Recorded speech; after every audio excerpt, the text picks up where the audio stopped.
আপোনালোকে মোক পইণ্ট ধৰিব আহিছে নেকি? আপোনালোকৰ যদি কিবা ভুল হৈছে আপোনালোকে এফআইআৰ কৰক, তাত ইমানেই কথা। আপোনালোকে মোক পইণ্ট ধৰিব আহিছে নেকি? আপোনালোকৰ যদি কিবা ভুল হৈছে আপোনালোকে এফআইআৰ কৰক, তাত ইমানেই কথা। আৰু মই আপোনালোকৰ কথা নাপাতো, মই কথা নাপাতো, আপোনালোক হৈ গ'ল ইমানখিনিয়ে কথা, ইমান বুজাব নোৱাৰো।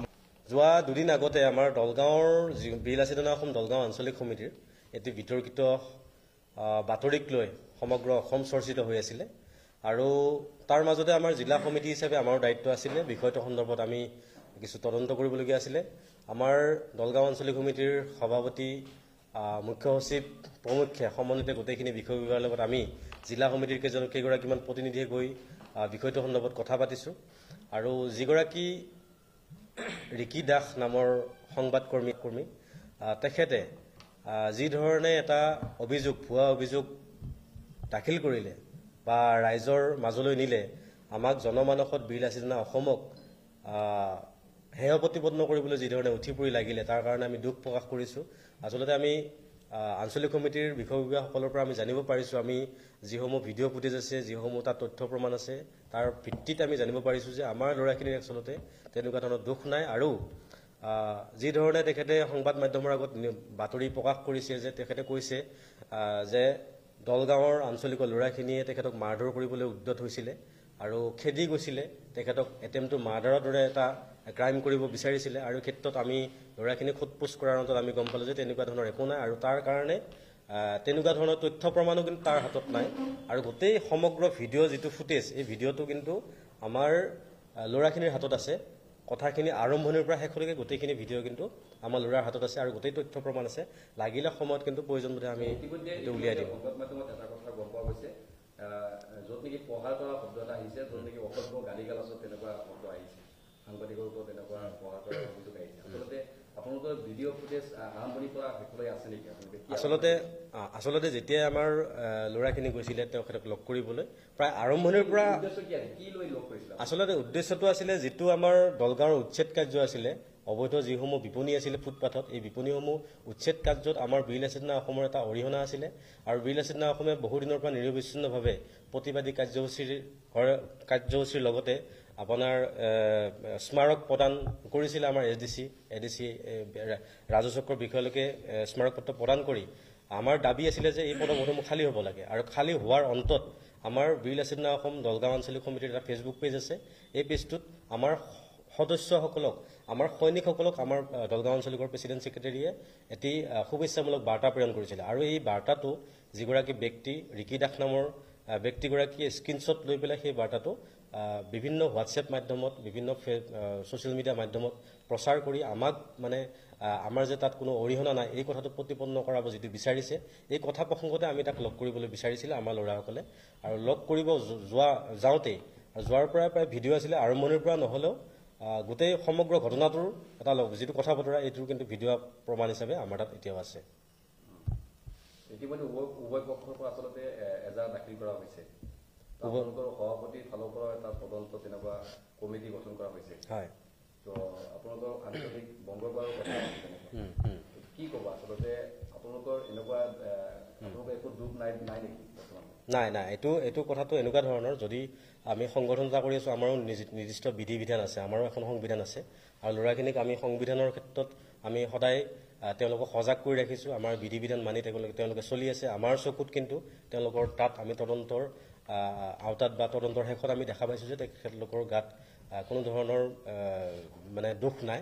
আমি এইটো কথা স্বীকাৰ কৰিব বিচাৰিছোঁ আৰু এইটো অকল আমি নহয়, এইটো আমাৰ প্ৰশাসনীয় আমাৰ দলগাঁৱৰ যিসকল প্ৰশাসনিক বিষয়া আছে তেখেতসকলৰ লগতো আমি আলোচনা কৰিছোঁ। তেখেতলোকে চাইছে এখেতলোকৰ গাত কোনো ধৰণৰ তেনেকুৱা মানে ভুল বা তেনেকুৱা একো অপৰাধ নাই। আৰু এটা কথা আহিছে মুচৰি মাৰি মানে কেনেকুৱা এটা শব্দ আহিছে আচলতে। হয়, এই কথাটো আচলতে কিয় কোৱা হৈছে? আচলতে এই ব্যক্তিগৰাকীয়ে মুচৰি মাৰিম, তাৰ লগতে আৰু কিছুমান ভণ্ড সংগঠন আৰু কিবা কিবি কৈছে। এইটোৰ ওপৰত আমাৰ সন্দেহ আছে তেখেতে মনে সজা বাতৰি আৰু ইয়াৰ অন্তৰালত ইয়াৰ পিছত যে তেখেতৰ আন কোনোবা যে তৃতীয় পক্ষৰ কিবা শক্তি তেওঁৰ লগত জড়িত আছে আৰু কাৰোবাৰ প্ৰৰোচনাত পৰি তেখেতে এই ধৰণৰ বাক্যসমূহ বা শব্দসমূহ প্ৰয়োগ কৰিছে আমাৰ বীৰ লাচিত অসমক দলগাঁৱত, যাতে তেখেতে শেষ কৰি দিব পাৰে সংগঠনটো যাতে এই যি পুলি গজালি এই গজালিতে যাতে মোহাৰি দিব পাৰে তাৰ এটা অপচেষ্টা বুলি আমি ক'ব বিচাৰিম। এটা পৰৱৰ্তী সময়ত আমি ধৰক সংবাদ মাধ্যমৰ লগত কেতিয়াও আমি আমাৰ শত্ৰুতা নাই, কোনো ধৰণৰ শত্ৰুতা নাই। আমাৰ সংবাদ মাধ্যমৰ লগত এটা ভাল সম্পৰ্ক আছে, সকলোৰে ভাল সম্পৰ্ক আছে। আগন্তুক দিনত আমাৰ সংবাদ মাধ্যমসমূহ আমাৰ প্ৰয়োজন হ'ব আৰু তেখেতে এই সংবাদ মাধ্যমসমূহক লৈ পেলাই তেখেতে টানি আনিছে সংবাদ মাধ্যমক। আমাৰ কোনো ধৰণৰ উদ্দেশ্য নাছিলে সংবাদ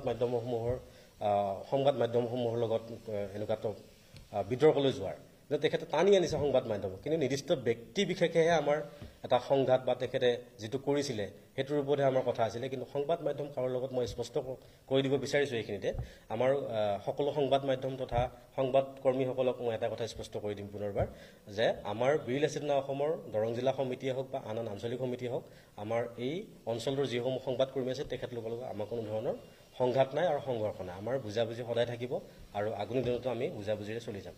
আপোনালোকৰ সভাপতিক এতিয়া আজি এই সংগঠনৰ পৰা কি ক'ব? আচলতে সভাপতিলৈ কেনেকুৱা বাৰ্তা প্ৰেৰণ কৰিব আপোনালোকে যিহেতু জিলা সমিতি? আচলতে সংবাদ মাধ্যমে তেখেতক সুধিছিলে দলগাঁৱৰ ঘটনা প্ৰসংগত আৰু তেখেতে এটা বক্তব্য প্ৰশাসনিক সচিব আছিলে আমাৰ শৃংখল চলিহাদেৱ। তেখেতে ঘটনাটোৰ সবিশেষ হয়তো অৱগত নাছিলে বিশেষকৈ, আৰু তাৰ কাৰণে আমাক এখন তদন্ত কমিটি, যিহেতু এইটো সকলো ঠাইতে যিহেতু আমাৰ সংবিধান আছে, তদন্ত কমিটি এখন থাকিব আমাৰ। তো তদন্ত কমিটিয়ে আমাক নিৰ্দেশনা প্ৰদান কৰিছে ঘটনাটোৰ সন্দৰ্ভত কি আছিলে, আৰু আমি জিলা সমিতি হিচাপে উপস্থিত হৈ ইয়াত যি দেখিছোঁ আমাৰ ল'ৰাখিনিৰ কোনো ধৰণৰ দুখ নাই আৰু এই কথাটো আমি ৰিপৰ্ট কৰিব লাগিব। আমি আমাৰ কেন্দ্ৰীয় সমিতিলৈকে প্ৰেৰণ কৰিম ইতিমধ্যে। আমাৰ ল'ৰাখিনিৰ কোনো ধৰণৰ দুখ নাই আৰু যিহেতু আৰম্ভ কৰিছে সেই বিকিদাস নামৰ সাংবাদিকগৰাকীয়ে বা তথাকথিত সাংবাদিক বুলি কৈছোঁ, এই তেখেতে আৰম্ভ কৰিছে। গতিকে ঘটনাটো শেষ তেখেতেই কৰক আৰু অন্যথা আমি সাংবিধানিকভাৱে আমি আইনগতভাৱে আমি আইনৰ ওচৰ চাপিবলৈ আমি প্ৰস্তুত হ'ম। সৰু ডেকাই লিখিছে নেকি যে আমি আমাৰ দাবীটো তেওঁলোকে মানি লৈছে বা আমাৰ হেৰি হৈছে? সৰু ডেকাই নিজাববীয়াকে লিখিছে নেকি? নাই লিখা। বীৰ লাচিত সেনা পেজত লিখিছে, তোমালোকৰো নিজস্ব পেজ আছে, তাতে তোমালোকে লিখিছা। তাতে আমি যদি শুনা ক্লিয়াৰ কৰিব দিয়া, এজ এ প্ৰেচিডেণ্টে তেখেতে আমাৰ সংগঠনৰ ল'ৰাখিনিক এটা সমস্যা বাৰ্তা জ্ঞাপন কৰিলে যে কামটো আমি ছাকচেছ হলো। হোৱাৰ পিছত তাতে মিটিংখনত গোটেই মানুহখিনি আছিলে, ৰাজহুৱা মিল সংগঠন 4টা টিটুলদাৰ কোৱা মতে 4টা দল সংগঠন আছিলে। SDG ছাৰে মাতিছে আমাৰ যেতিয়া এটা দাবী আছিলে যে বস্তুটো আমাক উঠাব লাগে আৰু সংস্থাপন এটা দিয়াব লাগে।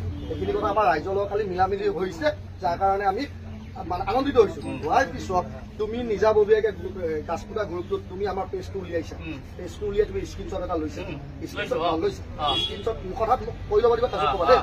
স্ক্ৰীনশ্বটটো লোৱাৰ পিছত তুমি এবাৰলৈকে মই এজ এ ছেক্ৰেটাৰী, ৰিজুদাই এজ এ প্ৰেচিডেণ্ট হিচাপে ৰ'বা এক মিনিট ক'ব দিয়া, প্ৰেচিডেণ্ট তুমি এবাৰতো সোধা নাই ৰ'বা। আমি যদি কিবা এটা পেজ তোমালোকৰ পৰা ল'ব লগা হয়, পিছত যে স্ক্ৰীনশ্বট মাৰো প্ৰেচিডেণ্ট ছেক্ৰেটাৰী আমি এবাৰ হ'লেও সুধিম যে দাদা আমি এইটো বস্তু ল'ব বিচাৰিছোঁ, অমুকটোৰ কাৰণে ল'ব বিচাৰিছোঁ, কিবা আপত্তি আছে নেকি? কথাটো যদি সুধিলো হয় একো প্ৰব্লেম নাছিল। তুমি নুসুধিলা, ঠিক আছে, তুমি নুসুধিলা। ছ'চিয়েল মিডিয়াত কোনো পাৰমিশ্যন নহয় কাৰো, ঠিক আছে? ছ'চিয়েল মিডিয়া ইজ ৰাজহুৱা, ছ'চিয়েল মিডিয়া ইজ ৰাজহুৱা। তুমি নিজে কৈছা যে ছ'চিয়েল মিডিয়া ৰাজহুৱা। অলপ আগতে কৈছো যে এই পেজটো বীৰ লাচিত সেনা দলগাঁও আঞ্চলিক সমিতিৰ পেজ।